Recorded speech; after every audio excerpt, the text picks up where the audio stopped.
how's it going? I'm Sydney, and this is the LG Lotus Elite from Sprint. It's one of their new messaging phones, has a full QWERTY keyboard, 2 megapixel camera.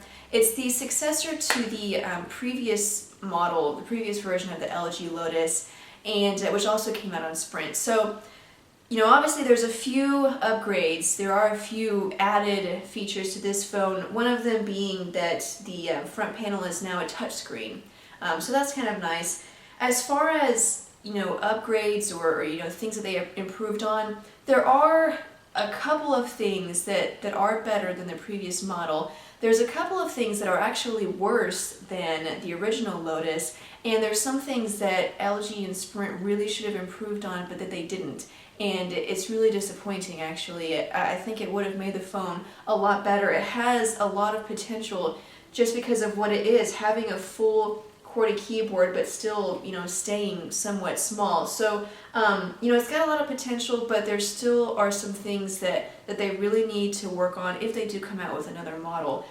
Basically, it does what it says it does very well. It doesn't do what it doesn't say it does not so well, if that makes any sense. We're going to get into it. I'm going to give you a detailed overview, the pros and cons of the phone.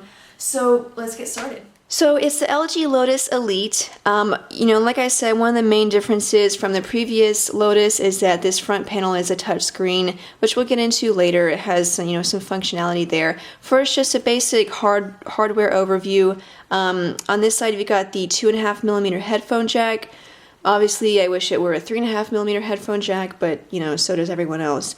Volume, up, down buttons. This is the micro USB charging and data port.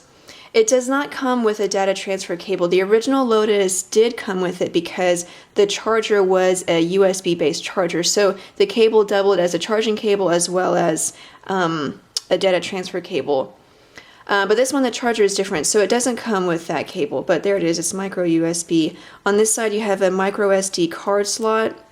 It comes pre-installed with a 1 gig card, and it's expandable up to 32 gigs. It also comes with a micro SD card adapter. And lock and unlock buttons, and then the camera button. The camera is a 2 megapixel camera, same as the Lotus, the original Lotus. They did move it. On the original Lotus, the camera was right here, and they've moved it to the part of the phone that flips. This part swivels when you open and close it. So it's a pretty cool feature because whenever it's closed, you take pictures of just, you know, obviously whatever's in front of you, but whenever you open it up, the camera is right there. So you can do self-portrait or something like that. So, you know, that's a pretty cool feature. The camera itself is nice. It's a 2 megapixel camera, pretty much the same as the original. You know, not a whole lot of features there. It performs as well as you would expect a 2 megapixel camera to perform. So, you know, it's decent enough. So back to the front panel. Like I said, it is a touchscreen. So there's a couple of different things you can do from here. You've got messaging, picture slideshow, speed dial, you know, different things like that. Or you can also slide and see, you know, a couple of different screens that come up, sort of like a cube, and, you know, you can check it that way. Oh, I have new emails. Cool, I wonder who it's from.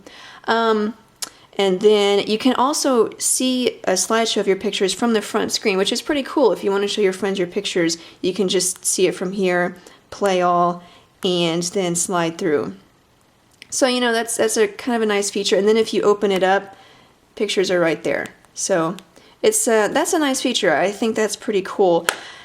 And that's pretty much it from the main screen. But just if you open it up, you see here Sprint's one-click interface, which is exactly the same as the previous Lotus. I personally, you know, I don't like it. I'm used to just, you know, you push a menu button, the menu comes up, and you select whatever you want to do. But, you know, this is nice. You've got all your different shortcuts, and you can customize it. You can have up to 15 tiles in this carousel. And then on the home screen here, you can have bubbles that come up on the home screen. So you see I've got a date and time bubble as well as a weather bubble, and you can have up to 6 bubbles there. So another, you know, nice feature. It's a nice way to just have everything that you really want right there without having to search for it or, you know, push a bunch of buttons to get to it. It's all right there. It's got, you know, apps for Twitter, Facebook, MySpace. The Twitter client is okay. It's not my favorite just because the font is so small.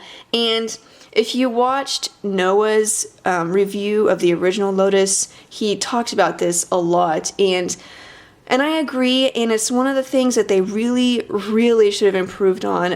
You know, this Twitter, it would be so much better if it wasn't so small, and it's not the best. I really don't like using it, but you know, it's there, and you can use it. But I do wish they had improved on making these fonts either bigger or just a different font. You know, it looks kind of basic, like a, you know, one of those old computers that use one of those really squarish fonts. It's kind of like that. You would expect something different from a phone like this, but you know, there it is. It does have it. You can also you know, have Yahoo Mail or Gmail if you want it there, Sprint navigation. There's 46 different tiles that you can have here. You can only have 15, but there's 46 choices that you can have there. YouTube. So next, on to texting.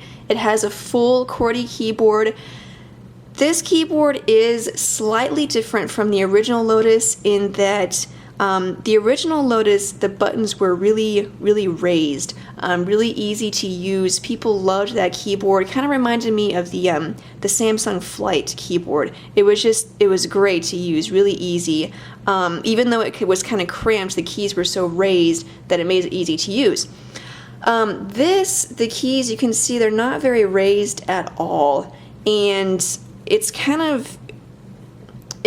harder to use. You know, you can see here, these are just flat, and the original one was a little bit, you know, these were domed more, these kind of had like a curve to them, so it was a little bit easier to use. I just wish they had kept it like that. You know, if I didn't have that to compare it to, I would think that this was a fine enough keyboard. The keys are, you know, plastic, so there's not a lot of traction there. They are a little bit slippery. They're a little bit too,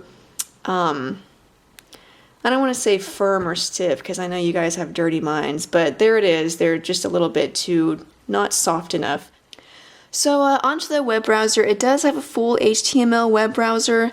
I personally think the web browser is, again, something that they could have done a whole lot better on. You know, it's basically the same as the previous Lotus, and it's really, really disappointing. If you happen to go to a website that is a mobile website, then, you know, yeah, it's going to show up fine. But if you go to one that isn't, it's not really something that I would want to use.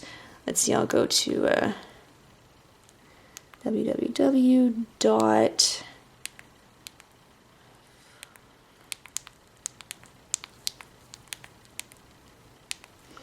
So we'll check out the PhoneDog website, and okay, so the page is all loaded. You can see there, you know, phonedog.com. You can scroll through. You can see the tabs are kind of like all bunched up on the side here, so which kind of makes everything else not usable, and then it's all kind of scrunched into this little screen. And then you go back to this basic font that's really small and hard to read, and just looks like a computer from 15 years ago. I wish they had, you know, upgraded this, but anyway. It does have a web browser. It's there. So, you know, it's got web browsing, it's a messaging phone, full QWERTY keyboard, music player, you can do all that. What about as a phone, how does it perform? Well, you know, it's on Sprint's network, so it's going to be as reliable as Sprint's network is. The size of it does kind of bother me when I'm talking on the phone, you know, just because it's wide. Whenever I'm text messaging, it's great having a wide keyboard, but when I'm talking on it, it seems like I have this big, huge brick up against my face, and it just feels kind of weird. Just as a size comparison, I have the Palm Pixie, and you can see it's quite a bit wider than the Palm Pixie, and then even the Droid, which is a pretty hefty phone itself, you know, it's even a little bit wider than the Droid. So it is a very wide phone, and that's one of the things when I'm talking on it, it feels kind of awkward having it up there for so long. The battery It is an upgrade from the original Lotus. It has a 1000 milliamp hour battery. The original only was 900, so it is a little better. Not being used, the battery lasted about 5 days, which was actually, I was really impressed by that. The website says that not on standby, the battery should last 16.2 days. I don't know about that, but, you know, that's what they said. And being used, you know, talking, messaging, watching TV, all that, it's going to last you about 2.5 days, which is still, you know, still pretty good. You know, I think that's fine enough. So there it is. It's the LG Lotus Elite. It's available now from Sprint for $99 on contract, and with a mail-in rebate, $2.99 regularly. It's available in black and red. Personally, you know, I would actually recommend just getting the original Lotus. It's still available and it's free. Just because, you know, I think the original Lotus was better as far as the keyboard. I thought it was a lot easier to use, and also the setup of these buttons. It just seemed like this whole part right here was designed better in the original Lotus. But for now, LG Lotus Elite, I'm Sydney. Thanks for watching, and I'll see you guys later. Hey guys, how's it going? I'm Sydney, and this is the LG Lotus Elite from Sprint. It's one of their new messaging phones. I'm having way too much fun with this. This is the LG Lotus Elite. It's one of Sprint's new messaging phones. Has a full QWERTY keyboard. It's the next one. Successor. That's right. Okay. I'm smart. Okay. This is great. This is classic. I love this. Okay, be serious. Okay, just turn it off.